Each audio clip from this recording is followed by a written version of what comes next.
جی بسم اللہ الرحمن الرحیم. سامعین، اس وقت ہم چنیوٹ میں کھڑے ہیں اور چنیوٹ کی اس ایک تاریخی عمارت میں جسے عمر حیات محل بھی کہتے ہیں اور عمر حیات لائبریری بھی، لیکن اس کا اصل جو پہلے نام تھا گلزار منزل تھا. فیصل آباد سے وفد جناب محمد طارق صاحب کی قیادت میں، جس میں ڈاکٹر اظہارم گلزار، حارث بن طاہر، عظیم انجم ساجد اور شہنشاہ دلاور شامل تھے. یہ قافلہ چنیوٹ میں ہمارے دوست محترم غلام عباس ساکی اور ان کے بیٹے علی عباس وکی کی دعوت پر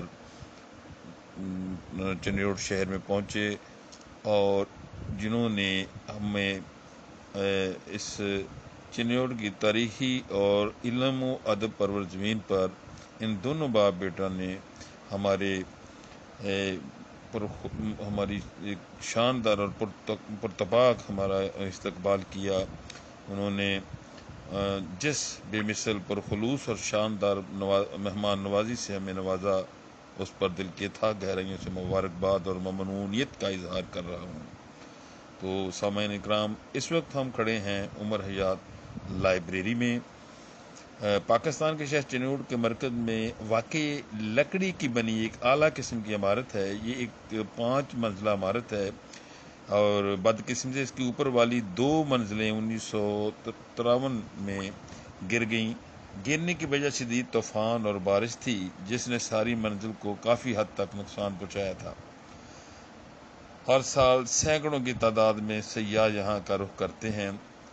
تو اس کی جو تاریخ ہے 18ویں صدی عیسوی کے اواخر اور 19ویں صدی عیسوی کے شروعات میں شیخ خاندان کے کئی افراد نے کلکتہ سے چنیوٹ ہجرت کی. شیخ عمر حیات جو کلکتہ کا ایک کامیاب تاجر تھا، وہ بھی ان افراد میں سے تھا. اس نے اپنے بیٹے کے لیے ایک شاندار عمارت بنوانے کا فیصلہ کیا. چنانچہ عمر حیات نے سید حسن شاہ کو اس شاندار عمارت بنانے پر مامور کیا. سید حسن شاہ کے ساتھ مختلف مقامات کے مشہور فنکار بھی مامور تھے، جنہوں نے 10 سال تک اس کام کے لیے دن رات محنت کی. رحیم بخش پرجا اور علی بخش پرجا جو ماہر تعمیرات تھے، انہوں نے لکڑی پر شاندار نقوش بنائے. 1929 کے ایک مشہور اخبار میں لکھا تھا کہ شیخ عمر حیات کی بنائی گئی عمارت اپنے علاقے کی ایک شاندار عمارت ہے، جسے بنانے میں 4 لاکھ روپے خرچ ہوئے ہیں. عمارت کا رقبہ آہستہ آہستہ بڑھ رہا ہے. تعمیر کا کام 1935 میں ختم ہوا. اسی سال اس کی تعمیر مکمل ہونے سے صرف 2 ماہ قبل عمر حیات وفات پا گیا. عمر حیات کا صرف ایک بیٹا تھا، جس کا نام گلزار محمد تھا. گلزار محمد نے 1938 میں شادی کی. گلزار محمد کی شادی کے بالکل اگلے دن اس کی موت ہو گئی. اپنے بیٹے کی موت کی خبر سن کر گلزار محمد کی والدہ کو ایک بڑا صدمہ لگا، جسے وہ برداشت نہ کر سکی اور جلد ہی اپنے خال کے حقیقی سے جا ملی. سامعین، گلزار محمد اور ان کی والدہ دونوں کو ایک ساتھ عمارت کے برآمدے میں دفن کیا گیا. شیخ خاندان کے لوگ یہ سوچ کر یہاں سے چلے گئے کہ یہ شیخ خاندان کے لیے ایک منحوس جگہ ہے. اسی دوران میں ان کے ملازمین 2 سال یہیں رہتے رہے اور جلد ہی یہاں کا حصہ بن گئے. کچھ مذہبی رہنماؤں نے اسے یتیم خانے میں تبدیل کر دیا.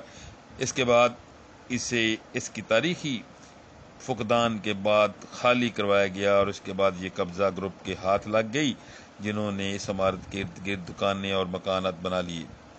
شہر کے وسط میں بنی یہ عمارت مغل فن تعمیر کی عکاسی کرتی ہے. دروازوں پر بنے نایاب نقش و نگار اور خوبصورت رنگوں والی کھڑکیاں اپنی مثال آپ ہیں. اس کے علاوہ عمارت کے اندرونی حصے میں بنی چھتیں، بالکونیاں، چبوترا اور سیڑھیاں شاندار فن تعمیر کا اعلیٰ نمونہ ہیں. عمارت کا کافی حصہ چمکدار سنگ مرمر سے بنا ہوا ہے. عمارت کے سامنے والے حصے پر لگایا گیا فانوس عمارت کی خوبصورتی کو 4 چاند لگا دیتا ہے. موجودہ صورتحال اس کی کچھ اس طرح ہے کہ اس پر کئی عرصہ تک قبضہ مافیا نے جو قبضہ کیے رکھا، عمارت کو نقصان پہنچایا. اس وجہ سے آہستہ آہستہ اس کی تاریخی اہمیت ختم ہوتی جا رہی تھی۔ ساری صورتحال دیکھتے 1989 میں اس وقت کے جنگ کے ڈپٹی کمشنر محمد عطر طاہر نے اس عمارت کو اپنی حفاظت میں لیتے ہوئے یہاں سے ناجائز قبضہ ختم کیا اور ازسر نو تعمیر کے لیے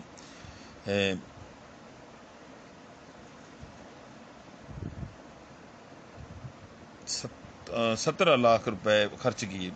اس وقت اسے ایک نجی میونسپل کمیٹی نے سنبھال رکھا تھا۔ عمارت کو بیک وقت لائبریری، ثقافتی مرکز اور ایک میوزیم ہونے کا درجہ حاصل ہے۔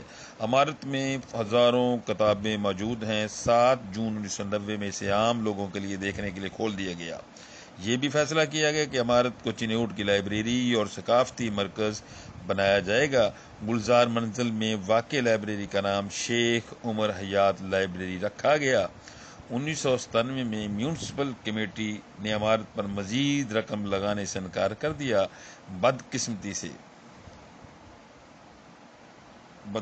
سے اس وقت عمارت کی حالت خستہ ہو چکی تھی۔ عمارت کی بیرونی دیواروں میں دراڑیں آ چکی تھیں، بارش کی وجہ سے لکڑیاں اپنا رنگ بھی کھو چکی تھیں۔ موجودہ صورتحال یہ ہے کہ عمارت کی بلائی منزل آہستہ آہستہ گر رہی ہیں۔ موجودہ حکومت نے اس کی ازسر نو تزئین و آرائش کے لیے پھر سے کام شروع کروا رکھا ہے، جو علاقے تحسین ہے، جو تکمیل کے آخری مراحل میں ہے۔ اور جب ہم اس لائبریری میں پہنچے، عمر حیات لائبریری عمر حیات محل میں ہم جب پہنچے تو یہاں کے جو فن تعمیرات سے وابستہ لوگ ہیں، آرکیٹیکچر ہیں اور دیگر جتنے بھی تھے، وہ اس کی دیکھ بھال کے لیے لگے ہوئے تھے، اور مستری نئے سرے سے اس کا رنگ و روگن اور پینٹ وغیرہ والے اس کا پینٹ کر رہے تھے، لکڑیوں پر دوبارہ نئے سرے سے دیدہ زیب قسم کی نقش و نگار کر رہے تھے، اور امید ہے کہ عنقریب یہ اپنی پہلی والی حالت پر اپنی خوبصورتی برقرار کر لے گی۔ تو سامعین، یہ تھی عمر حیات لائبریری چنیوٹ کی، اور اس کے ساتھ ہم چلیں گے کسی اور مقام پر۔